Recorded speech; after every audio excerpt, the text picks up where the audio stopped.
नमस्कार विद्यार्थी मित्रांनो, आपल्या सर्वांचं ड्रीम विजन या यूट्यूब चॅनलवर आणि ड्रीम विजन या स्पर्धा परीक्षेच्या ॲप्लिकेशनवर सगळ्यांचं स्वागत आहे। आज आपण 1 डिसेंबर 2024 रोजी झालेला जो राज्यसेवेचा सीसॅटचा पेपर आहे त्या सीसॅटमधले आपण जे 25 प्रश्न आहेत त्या 25 प्रश्नाचं सोल्युशन पाहणार आहोत। त्यातले काही प्रश्न जे आहेत ज्याच्याशी गणित बुद्धिमत्तेचं जवळपास त्यांचं काय म्हणूयात आपण त्याला संबंध नव्हता ते प्रश्न आपण साईडला ठेवणार आहोत। मी काही प्रश्न जे कॅल्क्युलेशन वाले प्रश्न आहेत गणित आणि बुद्धिमत्तेशी संबंधित आहेत त्याचे 100% आन्सर तुम्हाला मी इथे सांगणार आहे, राईट। ते 100% आन्सर म्हणजे तेच आयोग देणार आहे आन्सर। अजून एकदा सांगून देतो बघा, पेपर आहे राज्यसेवा सीसॅट, पण आपण उत्तर पाहत असताना या शब्दावर विशेष लक्ष असू द्या, संभाव्य उत्तर पाहतोय। आयोगाने अजून त्याची आन्सर की दिलेली नाही। आयोग आन्सर की दिल्याच्या नंतर काय उत्तर देतो ते आपण नंतर पाहूयात। आता या व्हिडिओमध्ये आपण जेही उत्तर पाहणार आहोत ते संभाव्य उत्तर आहे, नाही ते कमेंटमध्ये तुम्ही सांगसाल सर याचं आयोगाने हे उत्तर दिलं नाही ते उत्तर दिलं नाही। पहिली गोष्ट समजून घ्या, संभाव्य उत्तर आहे। जे उत्तर मी सांगणार ते 100% खरंच सांगणार आहे, तेच उत्तर आयोग देणार आहे, ही गोष्ट लक्षात असू द्या। चला वेळ वाया न घालवता चालू करून द्यात। सेट कोणता होता तर माझ्याकडे जो सेट आहे तो डी सेट नुसार मी प्रश्नाची अरेंजमेंट केलेली आहे। तुमच्याकडे सेटमध्ये कोणत्या नंबरला कोणता प्रश्न आहे ते तुम्ही पाहून घ्यायचं। बघा पहिला प्रश्न, बांधकामाच्या भोवतीच्या मलब्याच्या सफाईची संबंधित करारात पाहिजे होती, तर कुरारत झालं। करारात ठरलेल्या दिवसात काम पुरे झाले नाही तर विशिष्ट दंडाची तरतूद पुढील प्रमाणे केलेली आहे। पहिल्या दिवसासाठी 250 रुपये, दुसऱ्या दिवसासाठी 310 रुपये, तिसऱ्या दिवसासाठी 370 रुपये याप्रमाणे जर ठेकेदाराने 6960 रुपये दंड भरला असेल तर त्याने कामाला केलेल्या विलंबाचे दिवस निवडा, राईट। एकदम डिटेलमध्ये सगळ्या गोष्टी समजून सांगणार आहे, फक्त आन्सर सांगणार आणि समोर जाणार ह्या गोष्टी करणार नाहीये, पूर्ण डिटेलमध्ये समजून घेऊयात। बघा खरं तर हा प्रश्न पाहिला तर गणितातील श्रेणी या प्रकरणावरचा प्रश्न आहे, श्रेणी, राईट। अंकगणितीय श्रेणी ज्याला आपण म्हणतो त्या श्रेणीवरचा हा प्रश्न आहे, राईट। दोन प्रकारच्या श्रेणी असतात, एक अंकगणितीय श्रेणी, दुसरी भूमितीय श्रेणी, त्या श्रेणीवरचा हा प्रश्न आहे। आता इथं महत्त्वाचं काय आहे बघा, पहिल्या दिवसाला 250 रुपये दंड लागणार आहे आणि दुसऱ्या दिवसाला किती रुपये लागणार आहे 310 रुपये, तिसऱ्या दिवसाला किती रुपये म्हणले 370 रुपये म्हणले, राईट। आता आपण याच्यावर एक जर लॉजिकली विचार केला तर 250 310 60 रुपयाची वाढ झाली, 310 वरून झाली 370, परत 60 रुपयाची वाढ झाली आणि असं सिक्वेन्स करत करत करत 60 रुपयाचीच वाढ होत जाणार आहे। मी जर या परीक्षेला बसलो असतो आणि मला जर या प्रश्नाचा आन्सर काढायचा असतं तर मी सरळ बेरीज केली असती, कोणतं सूत्र नाही टाकलं असतं, काही नसतं टाकलं असतं, काही नसतं टाकलं, डायरेक्ट बेरीज केली असती। म्हणजे काय, दरवेळेस 60 वाढवत जा, 6960 रुपये कुठं होतात ते पाहणार आणि मी बेरीज करणार। चला बघूयात आपण कुठं होतात, 60 वाढवत जाऊयात। आता हे आपण उभ्या मांडणी करूयात, इकडची मांडणी ही जशाच तशी मिटवून टाकूयात इकडची ही। चला 250 च्या नंतर किती आहे 60 रुपये वाढवायचे, 310 370 नंतर किती होईल 430, 60 रुपये वाढवलेत, नंतर किती होईल 490, नंतर किती होईल 590 मध्ये 50 मिळवल्यास 550, 60 मिळवायचे, 550 मध्ये 60 मिळवल्यास 610, नंतर परत 660 मिळवलेत म्हणजे 670, नंतर किती होईल 730, नंतर किती होईल 60 मिळवा 790, नंतर किती होईल 700 नाही होणार, आता 90 मध्ये 60 मिळवले 850 होईल, राईट। आता 850 मध्ये परत एकदा मिळून घेऊयात, नंतर विचार करूयात 910, राईट। आता आपण यांची एकदा बेरीज करून बघूयात काय बेरीज होते। तर हे किती झाले 3 आणि 3 6, 3 आणि 3 6 6 12 झाले, 12 घेऊन बघूयात, नाही झाले ऑप्शननुसार 10 11 12 13 आहे, नाही झाले तर कमी करून बघूयात, राईट। योगायोगाने जर बरोबर आलं तर ठीक आहे, आपण फक्त यांची बेरीज करूयात। 200 300 500 300 800 800 400 1200 1200 400 1600 1600 500 2100 2100 600 2700 2700 आणि 600 3300 3300 आणि 700 3300 700 4000 4000 4700 4700 आणि 800 4700 आणि 800 झाले 5500 आणि 900 6400 रुपये फक्त आणि फक्त शतकांची बेरीज झाली। आता हे दशक स्थानच्या अंकापासून घेऊयात, त्यांची बेरीज करून बघा। 50 60 60 आणि 70 130 130 आणि 30 160 160 आणि 90 250 250 300 360 310 310 आणि 70 घेतले 380 380 मध्ये 30 मिळवलेत किती होतील 410 410 मध्ये 90 मिळवले 500 550 आणि 560 याच्यामध्ये 560 मिळवायचे, बघूयात किती होतात तर 0696 6960 आपल्याला किती दिलेली आहे तितकीच दिलेली आहे 6960 रुपये दिलेले आहे. योगायोगानं आपण जी संख्या घेतली ती बरोबर आली आहे राईट. नसती आली तर मी एक तर कमी केलं असतं. ही जर संख्या बेरीज जी जास्त आली असती तर मी कमी केली असतं. ही बेरीज जर कमी आली असती तर मी याच्यात अजून एक दिवस वाढवला असता. योगायोगानं बरोबर आले. मग किती दिवस लागले तर हे 6 दिवस आणि हे 6 दिवस असे मिळून 12 दिवस लागणार. म्हणून मी या प्रश्नाचा आन्सर लिहित असताना 100% बरोबर 100% आयोग या प्रश्नाचा आन्सर 12 देणार आहे. ही गोष्ट तुमच्या लक्षात असू द्या. मी याला सूत्रानुसार बी ठेवू शकलो असतो पण सूत्रानुसार करत असताना सुद्धा आपल्याला ऑप्शनवरून जावं लागलं असतं. त्यामध्ये कन्फ्युजनमध्ये काही आन्सर काही वेळेस चुकलं असतं. म्हणून मी याला सूत्रानुसार गेलो नाहीये. मी डायरेक्ट याची बेरीज केलेली आहे. ही गोष्ट क्लिअर असू द्या.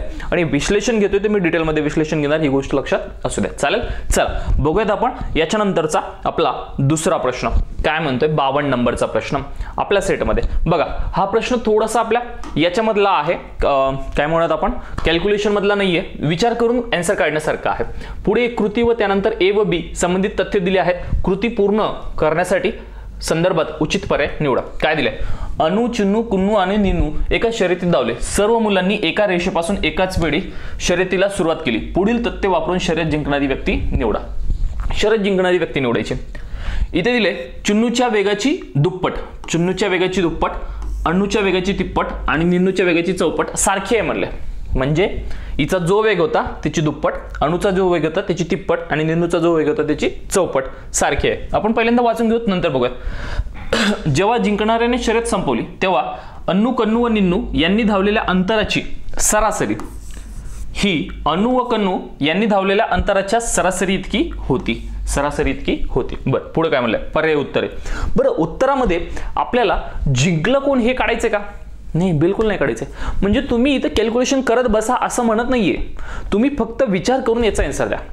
उत्तरामध्ये जिंकलं कोण हे आपल्याला काढायचंच नाही. मग कशाला काढत बसता. ही दुप्पट तीनपट चौपट करत बसू नका. ही तर सरासरीचं काय विचार करत बसू नका. ऑप्शन वाचा डायरेक्ट. तथ्यापैकी एक वापरून कृती पूर्ण करता येईल परंतु फक्त अन्य तथ्य वापरून ती पूर्ण करता येणार नाही. म्हणजे कोणतं तरी एक वापरून आपण करू शकतो का असं म्हटलेलं आहे. बरं चिन्नू अण्णू आणि निन्नू तिघांची इथं फक्त वेगांची पट दिलेली आहे. इथं कोण विजेता होईल एकावरून कन्फर्म होत नाही. इथं अण्णू कन्नू निन्नू आणि अण्णू अण्णू कन्नू यांचा संबंध दिलेला आहे राईट. मग मी एक असा विचार करू शकतो दोघांचा वापरून आपण आन्सर काढू शकतो. मग दोघांचं कुठे दिलेलं आहे का. दोन्ही तथ्य एकत्र वापरून कृती पूर्ण करता येईल परंतु दोन्हीपैकी कोणतीही एकच तथ्य वापरून ती कृती करता येणार नाही. म्हणजे माझा आन्सर आला असतं 2 नंबर. दोन्ही तथ्य वापरावे लागले असते. दोन्ही याचा विचार करावा लागला असता आणि मगच आन्सर आपल्याला काढता आलं असतं असं आपल्याला म्हणावं लागेल. म्हणून मी या प्रश्नाच्या संदर्भात चालत असताना ऑप्शन नंबर 2 सोबत चालणार आहे. बघूयात आयोग याचा आन्सर काय देतं तर. चला पुढे बघूयात. 53 नंबरचा प्रश्न काय दिलेला आहे. वाक्यातील निहित मुख्य कल्पना काय आहे. तासाच्या सरावानंतर तिने शेवटी पियानोच्या मुखड्यावर प्रभुत्व मिळवले राईट. सोपा प्रश्न आहे. याच्यावर जास्त वेळ वाया घालवण्यासारखा हा प्रश्न नाहीये. बघा काय म्हणतो तर प्रश्न.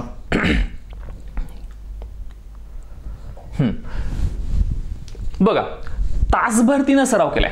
1 तास सराव केला आणि नंतर पियानो जो आपण पियानो वाजवतो राईट ज्याला आपण पियानो म्हणणार असं ठेवलेला असतो टेबलवर तो पियानोच्या मुखड्यावर म्हणजे बटनावर प्रभुत्व मिळवले. म्हणजे तिला पियानो चांगल्या पद्धतीने वाजवता आला. तिला पियानो वाजवणे आवडते. याच्यात जास्त काही आपल्याला 100% तथ्य वाटत नाही. मुख्य कल्पना काय आहे असं आपल्याला विचारलं. पियानोचा सराव करणे कठीण आहे. तासभर सराव केला खरं तर कठीणच आहे म्हणावं लागेल. पियानोच्या मुखडा आव्हानात्मक होता. आव्हानात्मक तर होताच राईट कारण तासभर सराव करावा लागला. समर्पणामुळे प्रभुत्व प्राप्त होते. आता याच्यामध्ये आपल्याला मुख्य संकल्पना विचारले. हा शब्द खूप महत्वाचा आहे. मुख्य कल्पना काय आहे हे शब्द देण्याच्या मागे हे वाक्य देण्याच्या मागे मुख्य कल्पना काय आहे तर तिला आपल्याला म्हणावं लागेल समर्पण केलं. तिनं 1 तासाचं समर्पण केलंय. 1 तास सराव केलाय. या समर्पणामुळे तिला प्रभुत्व प्राप्त झाले. म्हणजे ती कृती तिला करता आली आहे असं आपल्याला म्हणावं लागेल. आणि 100% याचा आयोगाने आन्सर ऑप्शन नंबर 4 द्यायला हवं राईट. हेच आन्सर आयोग देणार आहे 100%. ही गोष्ट लक्षात असू दे. चला आयोगाचे प्रश्न सोडत असताना छोट्या छोट्या शब्दांवर कधीही लक्ष द्यायचं त्याच्यातूनच आन्सर काढायचे आहेत. चालेल, आपण 4 नंबर सोबत जाऊयात, बघूयात पुढचा प्रश्न. हा आपल्या गणितातला आहे, हा आपल्या कॅल्क्युलेशन सोबतचा प्रश्न आहे. काय करता येईल आपल्याला या प्रश्नामध्ये बघूयात. सरळ रूप द्यायचे, सोपे रूप द्यायचे, ऑप्शन दिलेले आहेत आपल्याकडे. बघा 4/7 वर्गमुळात 147 प्लस 3/8 वर्गमुळात 192 मायनस 1/5 वर्गमुळात 75. मी स्मार्ट वर्क करणार आहे. बघा या 4/7 ला आपण जशास तसं ठेवूयात. एक मिनिट. 4/7 ला आपण जशास तसं ठेवूयात.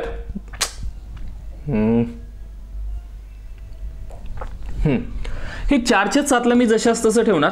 पण हे वर्गमुळात 147 जे आहे, या 147 ला मी असं लिहू शकतो का? बघा मी फोड करतोय त्याची फक्त.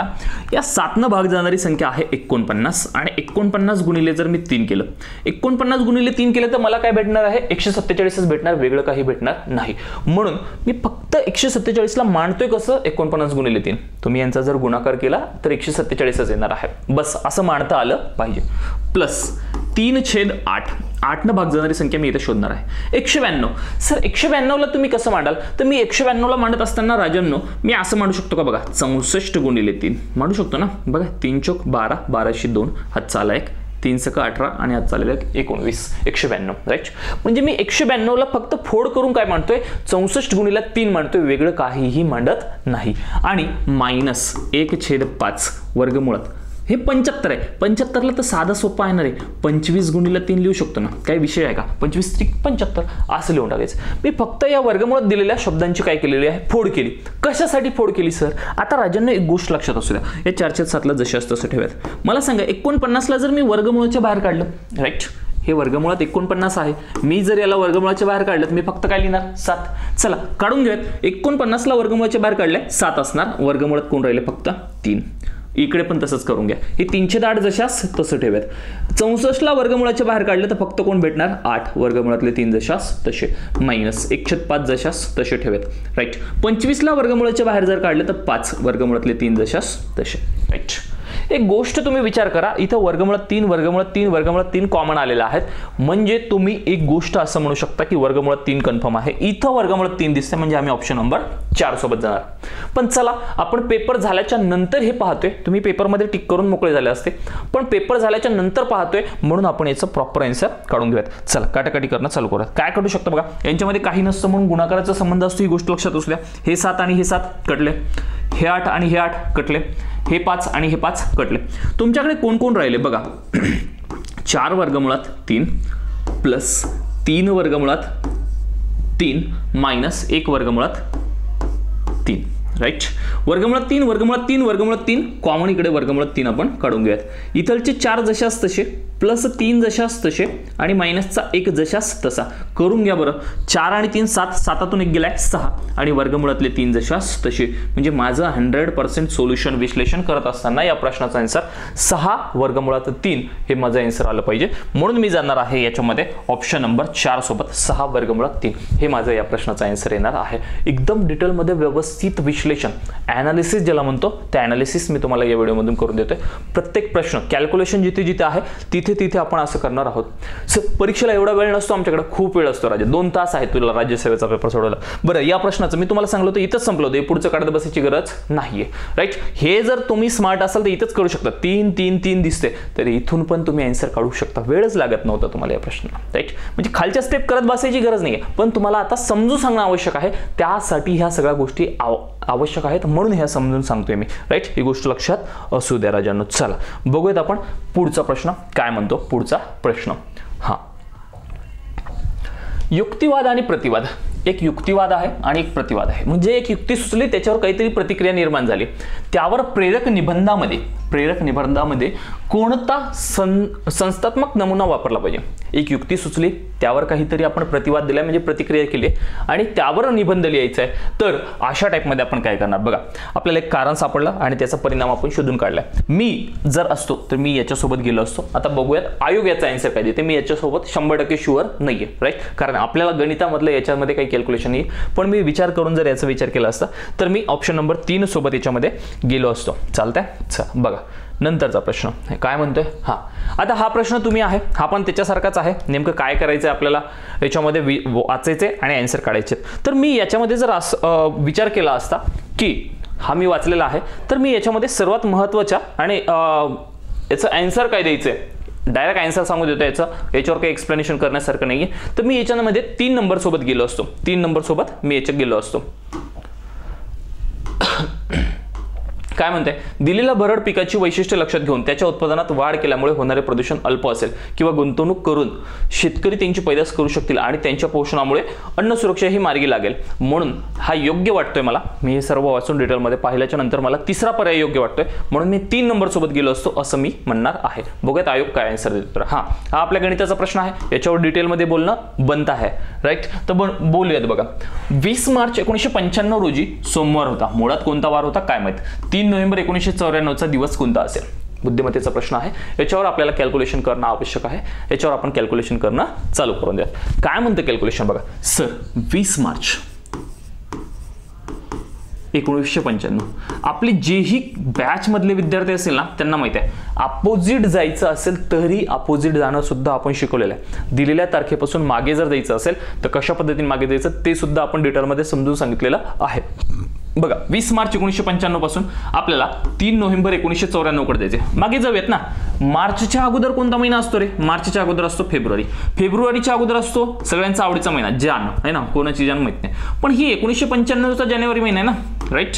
आता जानेवारी 1995च्या मागे जायचंय, जानेवारी 1995च्या मागे जायचंय म्हणजे मी 94 वर जाणार. पण जानेवारी 94 वर जाणार का रे राजांनो, नाही. जानेवारी 94च्या अगोदर असतो डिसेंबर 1994. उलट जावं लागेल ना, आपण मागे चाललोय ना, राईट. तर डिसेंबर 1994 पासून आपण अजून मागे जाणार काय, नोव्हेंबर 1994. पण नोव्हेंबर 1994 कुठपर्यंत आहे, कुठपर्यंत आहे, 3 नोव्हेंबर पर्यंत आहे. सगळा नोव्हेंबर महिना मागे जातोय का, नाही, राईट. आता ही गोष्ट तुम्हा सगळ्यांना जमली पाहिजे. कोणी जर नवीन जरी विद्यार्थी असेल, कालमापन कॅलेंडर ज्याला जमत नसेल त्याला सुद्धा समजणार आहे. फक्त काय केलंय, दिलेला कालावधी जो आहे तो मी लिहून घेतलाय, मार्च पासून 3 नोव्हेंबर 1994 पर्यंत लिहून घेतला. आता जास्तीचे दिवस आपल्याला इथं काढून घ्यायचे आहे. सर मार्च पासून मागे जायचे, मागे म्हणजे 20 मार्चच्या मागे किती दिवस झालेत, 19 दिवस झालेत. किती दिवस झालेत, 19 दिवस, राईट. 20 मार्च पासून मागे 19 दिवस झाले. फेब्रुवारी महिना 1995चा सामान्य वर्षाचा आहे ना, कोणत्या वर्षाचा आहे, सामान्य वर्षाचा आहे, म्हणजे इथे 28च दिवस असणार, राईट. आणि 28 दिवस असेल तर याला मी 7 भाग दिल्याच्या नंतर मला किती दिवस भेटतात एक्स्ट्राचे, 0 दिवस. याला 7 भाग दिला, 7 1 7 7 2 14. 19 मधले 14 जर गेले तर इथे एक्स्ट्राचे दिवस राहतात 5. जास्तीचे दिवस काढता आले पाहिजे. तुम्हा सगळ्यांना जास्तीचे दिवस काढता येतात. जास्तीचे दिवस नावाची संकल्पना काय आहे हे सुद्धा माहित असली पाहिजे. 7-7 दिवस आपण साईडला काढतो, म्हणजे 7 भाग देतो. जी बाकी उरली ती बाकी आपण इथे लिहित असतो, जी बाकी उरली ती आपण बाकी इथे लिहायची असते. जानेवारीचा महिना हा असतो 31 दिवसाचा. याला जर मी 7 भाग दिला, 7 भाग दिल्यानंतर 7 चोक 28, 31 मधले 28 गेले, बाकी उरले असते 3. ज्यांची चांगली प्रॅक्टिस आहे ते डायरेक्ट 3 2 0 3 2 0 याच्यावरच काम करून खतम करून टाकतात. डिसेंबर महिना 31 दिवसाचा असतो, याच्यातले सुद्धा 28 दिवस बाजूला गेले, 7 चोक 28 म्हणत असतो, बाकी उरणार आहे 3, ते 3 लिहून टाकणार. आता या नोव्हेंबर मध्ये आपल्याला नोव्हेंबर पाठीमागून मोजायचा. नोव्हेंबर महिना 30 दिवसाचा असतो ना, आणि 30 दिवसातली 1 नोव्हेंबरची तारीख आणि 2 नोव्हेंबरची तारीख आपल्याला इथं मोजायची नाहीये, म्हणून मी त्या 2 वजा करणार आणि मला इथे दिवस भेटणार 28. आणि मी 28ला जर 7 भाग दिला तर राजा 7 चोक 28, म्हणजे इथं दिवस भेटणार आहे 0, राईट. एक्स्ट्राचे दिवस सर्व काढून घेतलेत. मार्च मधले 19 काढले, मागचे दिवस पुढचे नाही काढायचे. फेब्रुवारी मधले 28 काढले, जानेवारीचे 31 काढले, डिसेंबरचे 31 काढले आणि नोव्हेंबरचे 30 मधले 2 काढलेत, 28 काढले. आणि यांना 7 ने भाग देऊन बाकी उरलेत 5, इथे उरले 0, 31चे 3, 31चे 3, इथे 30 मधून 2 गेले 28, हे 0 उरले, राईट. म्हणजे माझ्याकडे टोटल जास्तीचे दिवस झालेत 5 3 3, म्हणजे 5 आणि 3 8, 8 आणि 3 11. आणि या 11 मधून मी 7 दिवस साईडला काढले. या 11 मधले मी 7 दिवस वजा केले तर माझ्याकडे राहिले 4 दिवस. आता 4 दिवस ने वार मला सांगा, दिलेल्या तारखेपासून आपण मागे जातोय, दिलेल्या तारखेपासून मागे जातोय तर वार सुद्धा कसा गेला पाहिजे, मागेच गेला पाहिजे. मग 4 दिवस ने वार कसा जाणार आहे, मागे जाणार आहे. चला घेऊन जा 4 दिवस मागे, कधीपासून? सोमवारपासून. सोमवारचा पहिला दिवस मागे कोणता? रविवार. दुसरा दिवस मागे कोणता? शनिवार. तिसरा दिवस मागे कोणता? शुक्रवार. चौथा दिवस मागे कोणता? गुरुवार. म्हणून मी या प्रश्नाचा आन्सर लिहित असताना ऑप्शन नंबर 3 गुरुवार सोबत गेलो असतो आणि 100% आयोग याचा आन्सर हेच देणार आहे, गुरुवारच. Right, done done done. ही गोष्ट लक्षात ठेवा. असं डिटेलमध्ये विश्लेषण आपण समजून घेणं आवश्यक आहे. त्याच वेळेस आपलं ॲनालिसिस प्रॉपर झालं असं म्हणत असतो, नाहीतर मी आन्सर सांगून पुढे जाणे हे योग्य नाही. त्यामुळेच मी डिटेलमध्ये हा व्हिडिओ घेतलेला आहे. चालेल, चला बघूयात पुढचा प्रश्न काय म्हणतो. पुढचा प्रश्न आपल्याला कॅलेंडरशी संबंधित हा प्रश्न आहे. काय म्हणत आपण, नॉन व्हर्बल रिझनिंगशी संबंधित हा प्रश्न आहे. तर याच्यावर बोलत असताना आपण व्यवस्थित डिटेलमध्ये समजून घेणं बनत आहे. चालतंय, बघा काय म्हणतो प्रश्न. दिलेल्या सहसंबंधातील प्रश्नचिन्हाऐवजी ठेवण्यासाठी उचित प्रतिमा निवडा. बघा, या दोघांचा संबंध निवडायचा आहे आणि नंतर या दोघांचा लावायचा आहे. राईट, मला इथं 1 दिसतात आणि इथं 3 दिसतात. ऑब्झर्व केलं तर इथं 1 दिसतोय, वरचे जे 3 आहेत ते खाली आल्यासारखे दिसतात. पहिल्या आकृतीचा संबंध इकडे गेलेला दिसतोय. राईट, आता इथं एक आकृती आहे आणि ती आकृती इथं जाणार आहे. आता बघा, प्लस डॉट आणि ट्रायंगल, ही आणि ही आकृती तर जशाच तशी दिसती, जशाच तशी येणं तर शक्य नाही. इकडे काहीतरी बदल झाला तर काहीतरी बदल होणारच आहे, हे आपल्याला म्हणावं लागणार आहे. कन्फर्म काहीतरी बदल होणार आहे.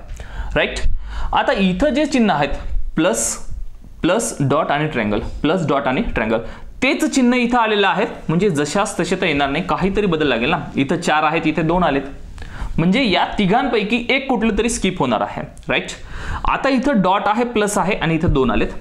इथे प्लस आहे, ट्रायंगल आहे आणि हे दुसरं आलंय. राईट, म्हणजे या दोघांपैकी आयोगाने आन्सर देणं आवश्यक आहे.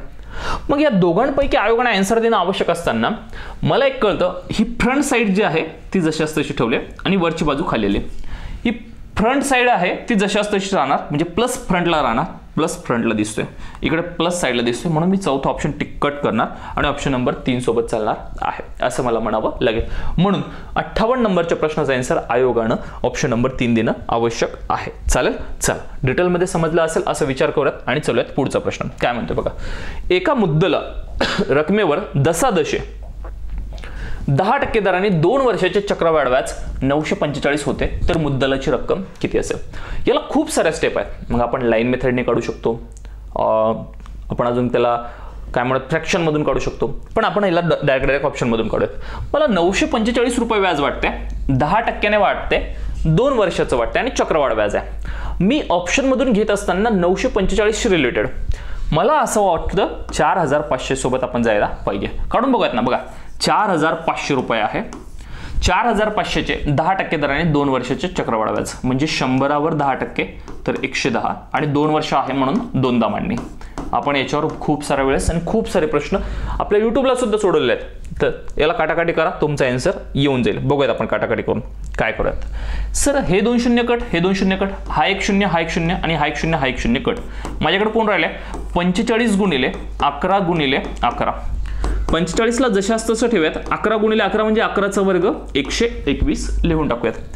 गुणाकार करणं चालू करूयात. 45चा पाडा म्हणूयात. जास्त वेळेस म्हणायचं नाहीये, एकदा म्हणायचं आणि 2दा म्हणायचं आहे. 45 एक 45, 45शी 5 हातच्याले 4, 45 दोन्ही 90, 90 आणि 4 94, 94शी 4 हातच्याले 9, 45 एक 45, 45 आणि 9, 45 आणि 9 किती रे? 54. 5445 ही तुमची रास आले. रास म्हणजे काय? तुमची मुद्दल आणि चक्रवाढ व्याज दोन्ही मिळून 5445 आले. याच्यातून आपली मुद्दल वजा करा. मुद्दल किती घेतली होती आपण? 4500. जर वजाबाकी केली ते 5 जशाच तसे, 4 जशाच तसे, 54 मधून 45 गेले 9. 945 रुपये हे तुमचं व्याज आहे. आणि प्रश्नामध्ये सुद्धा आपल्याला व्याज किती दिलेलं आहे? किती दिले? 945 दिले, वेगळं दिलेलं नाहीये. म्हणून आपण जे 4500 ऑप्शन पिक केलं होतं हे व्यवस्थित आणि परफेक्ट बरोबर होतं. राईट, किंवा तुम्हाला जर ऑर मध्ये एखादी स्टेप माहित करायची असेल तर तुम्ही असं सुद्धा करू शकता. का बघा सर 10% आहे, 100वर 10% वाढले म्हणजे 110% झाले, त्याचे 10% वाढले. बघा इथे लिहून देतो, 100चे 10% वाढलेत. राईट, म्हणजे तुमचे 110% होणार. 100चे 10% 10 होत असतात, प्लस झाले. याचे परत 10% वाढणार म्हणजे 11 वाढणार. 110 मध्ये 11 वाढले 121 म्हणजे 121% झाले. मग तुम्हाला व्याज दिले ना 100%वर 121% जर झाला असेल तर 21% हे तुमचं व्याज आहे. मग 21% बरोबर 945 रुपये असेल तर आम्हाला मुद्दल काढायचे आहेत 100% बरोबर किती, असंही तुम्ही करू शकता. तिरकस गुणाकार करा, बघूयात काय होतं. तर 100 गुणिला 945 10 कोण 21. 21चा पाडा आला पाहिजे, गरिबी दाखवू नका जास्त. 21 1 21, 21 चोक 84, इथं उरले 10, 21 5 105 आणि 100 गुणिला 45 जर आपण केलंय तर सरळ सरळ या 100वरचे 245 वर नेऊन टाका. 4500 रुपये ही तुमची काय येणार आहे, मुद्दल येणार आहे, असं मला म्हणावं लागणार आहे. झालंय. असंही तुम्ही करू शकता, असंही करू शकता.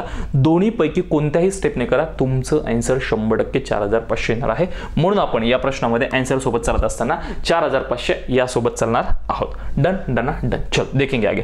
आटे गाटे पाटे साटे काहीतरी दिलेलं आहे बघा. आटेगाव आणि पाटेगाव, आटेगावचे क्षेत्र साटेगावच्या क्षेत्रापेक्षा मोठे आहे. राईट. आटेगाव काढूयात. हे आटेगावचं जे क्षेत्र आहे, जागा आहे, ती कोणत्या गावापेक्षा, साटेगावापेक्षा, साटेगावापेक्षा क्षेत्रापेक्षा कशी आहे, मोठे आहे. बघा आटेगावचं थोडंसं मोठं काढलं, साटेगावचं थोडंसं लहान काढलं, कारण आपल्याला तेच निष्कर्ष दिले. आटेगावचे क्षेत्र म्हणजे जागा साटेगावच्या क्षेत्रापेक्षा मोठा आहे. साटेगावापेक्षा आटेगाव मोठा आहे, लोकसंख्या जास्त आहे असं म्हणत. हा निष्कर्ष नेहमी सत्य ठरवणारी 2 तथ्य निवडामध्ये किती निवडायचे, 2च निवडायचे. आणि ऑप्शन मध्ये देत असताना सुद्धा त्यांनी 2च दिलेले आहे. चालेल चालेल चालेल. एकच मिनिट.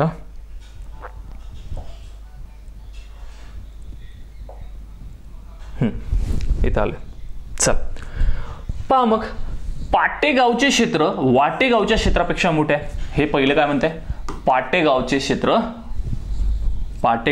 मोठे आहे म्हणते. म्हणजे पीला थोडंसं मोठं काढूयात. पाटेगावचे क्षेत्र वाटेगावच्या क्षेत्रापेक्षा मोठे आहे. बरं, आटे आणि साटेचा याच्यामध्ये काही संबंध दिला नाही. पहिल्याला आपण स्किपच ठेवून देऊया डायरेक्ट. इथं ए कटलाय म्हणजे पहिलं कट करत, कारण याच्यात पाटे आणि वाटे दिले, आटे आणि साटेचा काही संबंध दिलेला नाहीये.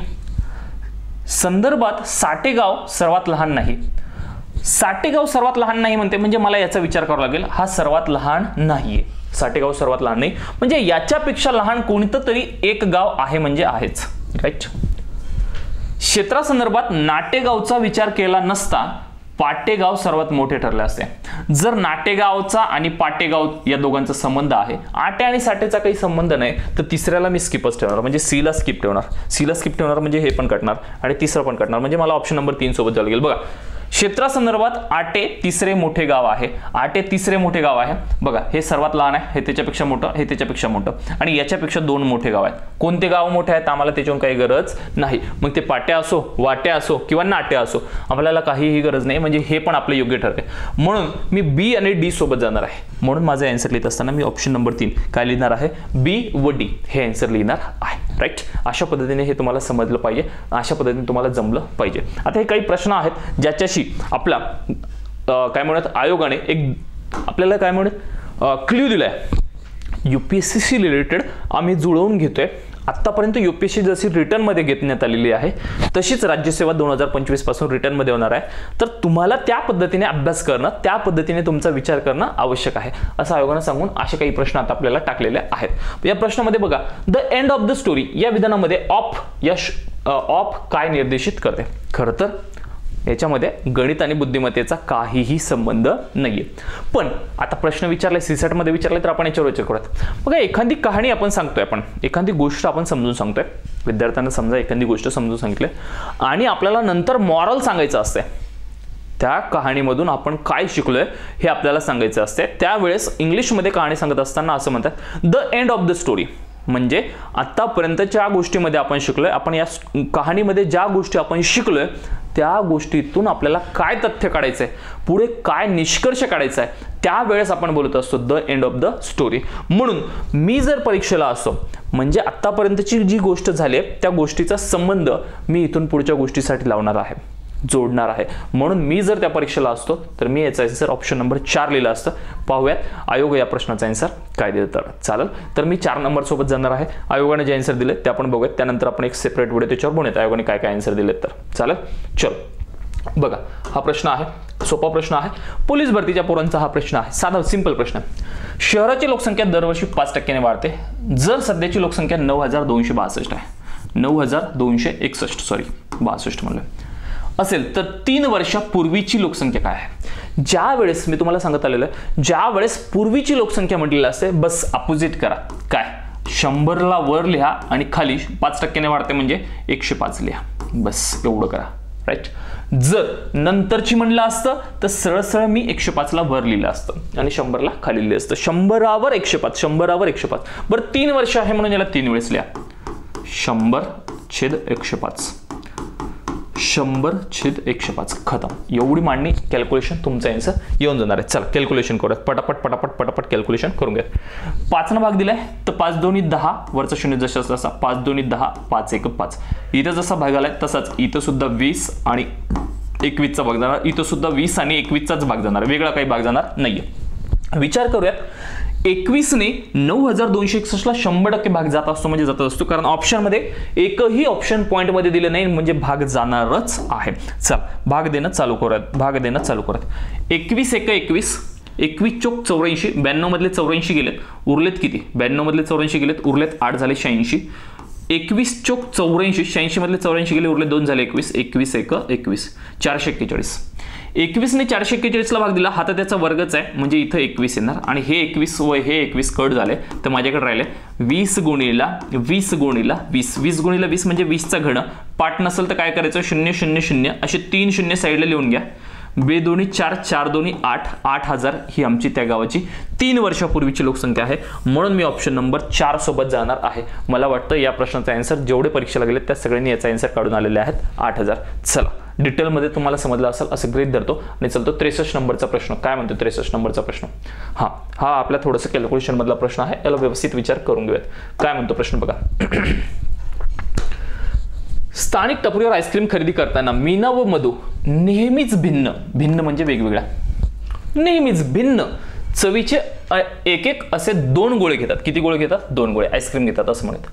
टपरीवर चॉकलेट, कॉफी, लिची, आंबा, बदाम, स्ट्रॉबेरी आणि व्हॅनिला हे स्वाद उपलब्ध आहेत. मीना बदाम खात नाही आणि मधू काय खात नाही? मधू चॉकलेट व कॉफी आईस्क्रीम खात नाही. मधला उपलब्ध असलेल्या जोड्यांच्या तुलनेत मधुला पाहिजे होता. मधुला उपलब्ध असलेल्या जोड्याच्या तुलनेत मीनाला निवड करायची. त्यांना उपलब्ध असलेल्या अधिक जोड्या दाखवणारी संख्या निवडा. म्हणजे मी आणि माझा मित्र किंवा यांचेच नाव किंवा जाऊ द्या. मधू आणि कोण दिलेली आहे? मीना दिलेली आहे ना. मधू आणि मीना आईस्क्रीम वाल्याकडे गेल्या. आईस्क्रीम वाल्याला म्हणे तुमच्याकडे फ्लेवर कोणते कोणते आहेत? आईस्क्रीम वाल्याने सांगले चॉकलेट आहे, कॉफी आहे, लिची आहे, आंबा आहे, बदाम आहे, स्ट्रॉबेरी आहे आणि व्हॅनिला आहे. म्हणजे किती फ्लेवर आहेत? आईस्क्रीम आहेत 7 प्रकारचे आईस्क्रीम आहेत. राईट. 7 प्रकारचे आईस्क्रीम आहे. पण मधू म्हणाली मला पहिलं मीना घेऊयात आपण पहिल्यांदा.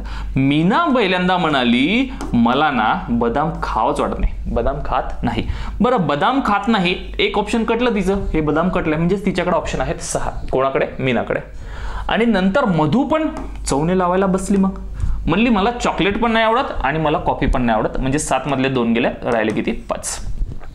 म्हणजे मीनाला चॉईस करायला ऑप्शन आहेत 6 आणि मधूला चॉईस करायला ऑप्शन आहेत 5, कारण त्यांना काही फ्लेवर आवडत नाही.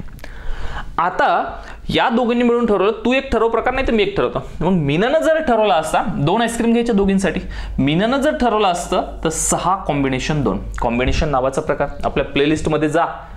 1-1.5 वर्षापासून त्याचे व्हिडिओ टाकून ठेवलेले आहेत. कॉम्बिनेशन, परम्युटेशन आणि प्रोबॅबिलिटीचे, संभाव्यतेचे खूप सारे आणि व्हायरल सुद्धा झालेत. भरपूर सारे विद्यार्थ्यांनी ते व्हिडिओ पाहून सुद्धा परीक्षेला गेलेले आहेत आणि आयोगाने त्या 3 टॉपिकवर खूप सारे प्रश्न विचारलेले आहेत. प्लेलिस्टमध्ये जाऊन बघा, डिटेलमध्ये आहेत, पूर्ण एकदम क्लिअरच होऊन जाईल, तुम्हाला अडचण असणार नाही. 6 मधून 2 आईस्क्रीम जर तिला निवडायचे असेल तर ती आता निवडणार आहे. म्हणून 6 कॉम्बिनेशन 2. याची ओपन करत असताना 6ला 2 वेळेस ओपन करायचे म्हणजे उत्तर त्या क्रमाने 1 वेळेस आणि 2 वेळेस. 6 गुणिले 5 आणि हे 2 गुणिले 1 लिहायचं असतं. राईट. आता मधूकडे ऑप्शन आहेत 5. मधूला जर चॉईस करायची असते तर तिनं ऑप्शन केलं असतं 5 कॉम्बिनेशन 2. 2च निवडायचे नाही. 5 कॉम्बिनेशन 2 म्हणजे 2 वेळेस 5ला ओपन करा. 5 गुणिला 4 भागाकारातले 2 गुणिला 1 जशास तसं काटाकाटी करा. खतम. तुमचे आन्सर येणार आहेत. 2 1 2, 2 3 6, 5 3 15. म्हणजे हिनं 15 प्रकारे निवडू शकले असते. कोण? मीना 15 जोड्या बनवू शकल्या असती. तिच्या जोड्या 15 प्रकारचे फ्लेवर 15 प्रकारच्या जोड्या करून, फ्लेवरच्या जोड्या करून 2 2 2 2 2 2 असे निवडू शकले असते. आणि मधू किती निवडू शकले असते? 2 2 4, 5 2 10. मधू निवडू शकले असते 10 प्रकार. किती निवडू शकले असते? 10 प्रकारच्या जोड्या ती निवडू शकली असती. पण आपल्याला काय विचारलंय? अधिक जोड्या दाखवणारी, राईट? म्हणजे जास्त 10 पेक्षा 15 कितीने जास्त आहे? तर 5 ने जास्त आहे. म्हणून माझा या प्रश्नाचा आन्सर सोबत जात असताना मी 5 ने जास्त याच्या सोबत जाणार आहे. Option number 2. Done done done done done done done. काही समजलं नसेल तर पटकन रिवाइज करायचं, पटकन पाहून घ्यायचं आणि पुढे चालायचं आहे. चला, याचा आन्सर येणार आहे 5. चल 64 नंबर काय म्हणते बघत. आता हा 64 नंबरचा पण आहे, तसाच तुम्ही याच्यावर विचार करा आणि तुम्ही याच्यावर विचार करून तुम्हीच आन्सर काढायचं. मी याच्यावर बोलणे योग्य नाही. हा पण तसाच प्रश्न आहे. मी जर या प्रश्नासोबत असतो तर राजांनो, मी या प्रश्नाला बोलत असताना काय बोललो असतो बघा. कुठे गेलाय तो? एकच मिनिट.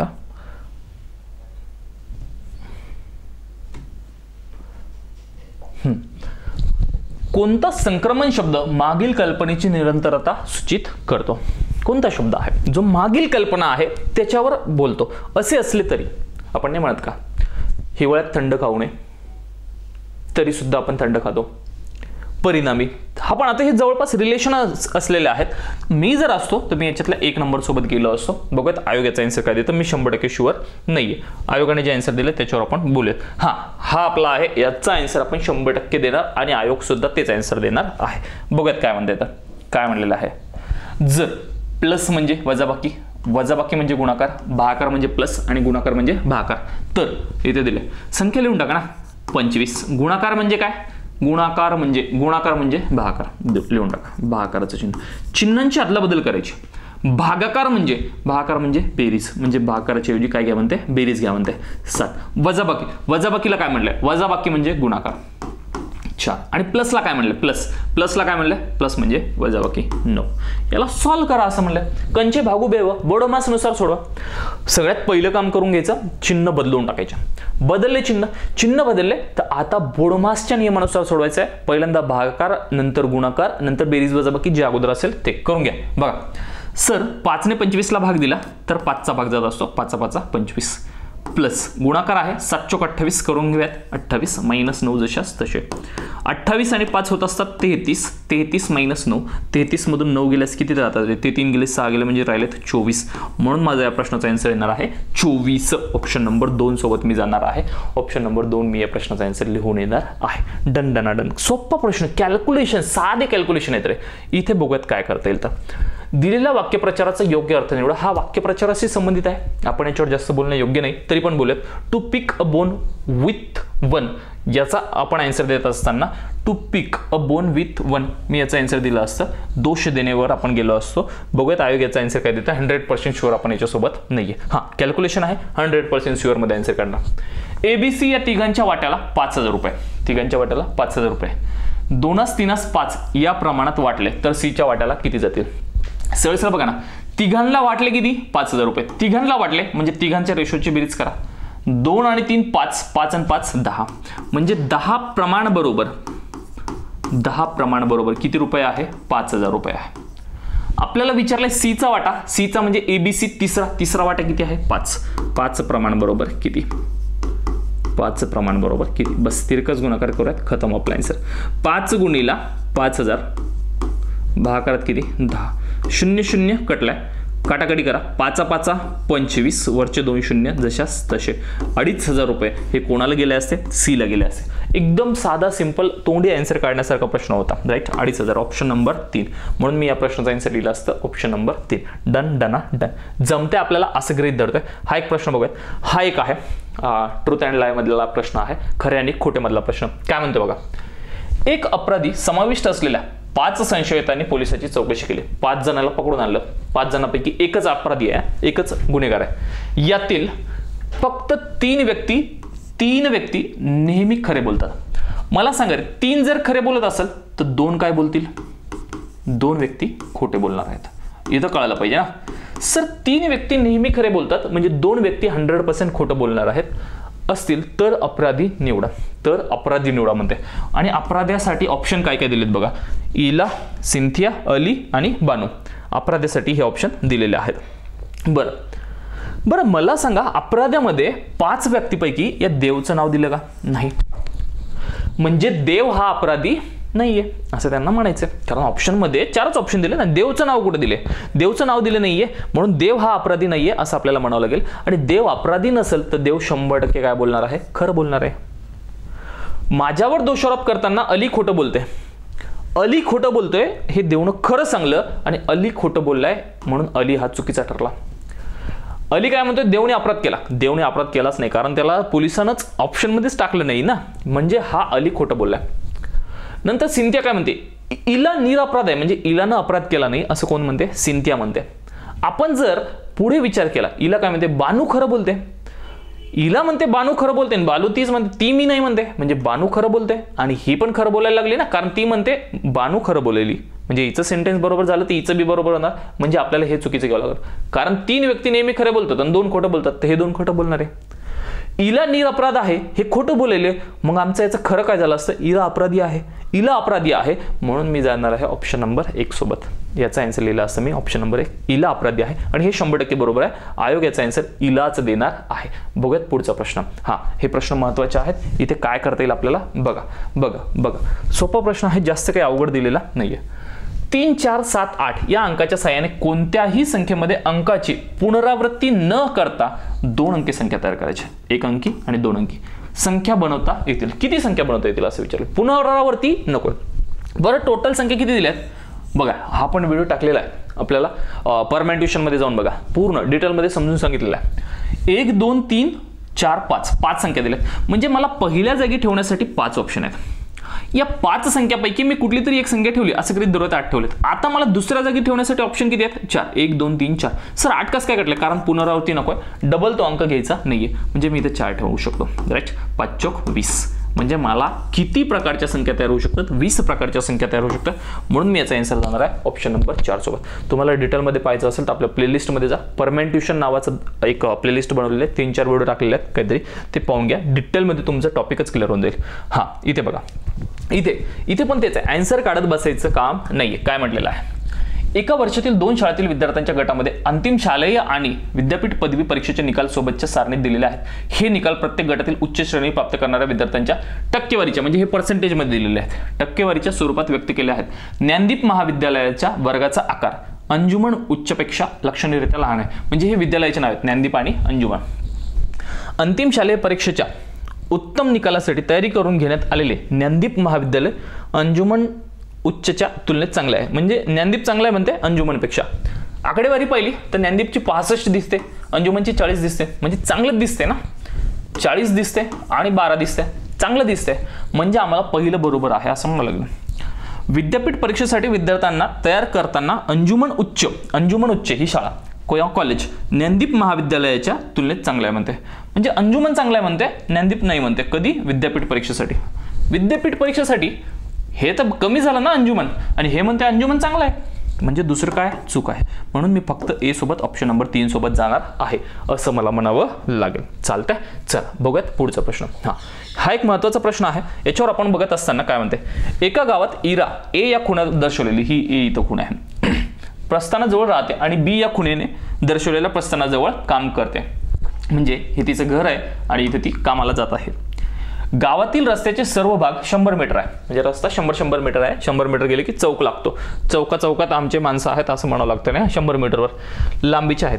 इराला कामावर जाताना वेगवेगळ्या मार्गाने चालायला आवडते, परंतु ती सर्वात कमी अंतराच्या मार्गाने जाते, म्हणजे शॉर्टकटने जाते, कमी अंतराने जाते.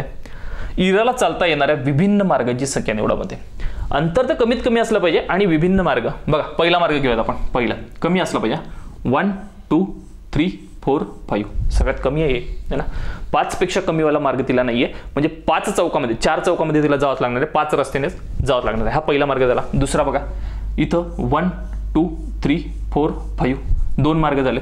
तिसरा 1, 2, 3, 4, 5 3 मार्ग झाले.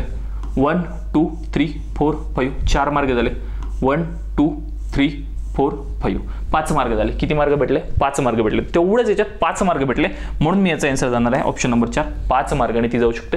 5 रोड असे आहेत जिला कमीत कमी मार्गाने ती जाऊ शकते, वेगवेगळ्या मार्गाने जाऊ शकते. चालतंय, डन करूयात आपण आणि पुढं चालूयात. बघा इथं थोडंसं आपण असं विचार करू शकतो, हे 5 मार्ग भेटले, पण आयोगाने जर असं दिलं असतं याच्यामध्ये की परत एखाद्या मार्गावरती जर गेले असेल तर परत त्या मार्गाने जायला नकोय, तर मग त्यावेळेस आपल्याला मार्ग कमी भेटले असते. बघा इथं तसं दिलं नाही आयोगानं, पण जर दिलं असतं तर म्हणतोय, जर आयोगानं असं दिलं असतं एखाद्या मार्गाने गेलं परत गेलेच नाही पाहिजे, मग हे एक मार्ग भेटला असतं 1 2 3 4 आणि 5 आणि दुसरा भेटला असतं 1 2 3 4 आणि 5, हे दोनच मार्ग भेटले असते. जर आयोगाने असं दिलं असतं की ती त्या मार्गावर गेल्याच्या नंतर परत त्या मार्गावर जायला नकोय, राईट, मग त्यावेळेस आपण 2 आन्सरकडे गेलो असतो, पण तसं काही दिलं नाही, त्यामुळे आयोगाने याचा आन्सर 5च द्यायला हवं. चालेल, चला बघूयात काय देतो आयोग तर आन्सर. हा इकडे कॉम्बिनेशन नावाचा प्रकार, याच्यावर पण आपण डिटेलमध्ये व्हिडिओ टाकलेला आहे. 5 भाऊ आणि 3 बहिणीपैकी 1 बहीण आणि 2 भाऊ अशी 3 सदस्यांची समिती स्थापन करायची आहे, ती किती वेगवेगळ्या प्रकारे करू शकतो. बघा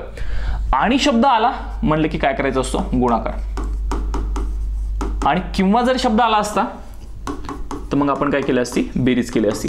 हे आपण डिटेलमध्ये याची आपण प्लेलिस्टमध्ये जायचं आणि आपले कॉम्बिनेशन नावाच्या प्लेलिस्टमधून याचे व्हिडिओ पाहून घ्यायचे, डिटेलमध्ये टाकून ठेवलेलं आहे. चालतंय. बघा 5 भाऊ आहेत आणि त्याच्यापैकी 2च भाऊ निवडायचे, म्हणजे 5 कॉम्बिनेशन 2, आणि शब्द आलाय म्हणून मी दोघांच्या मध्ये गुणाकारात चिन्ह घेणार.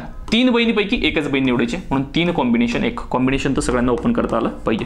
5 ला 2 वेळेस ओपन करायचं, 5 गुणिले 4 भागाकारात 2 गुणिले 1 गुणाकार. 3 कॉम्बिनेशन 1चं 3च होतं असतं, 3 आणि छेदामध्ये 1 लिहिला काय नाही लिहिला काय फरक पडत नाही.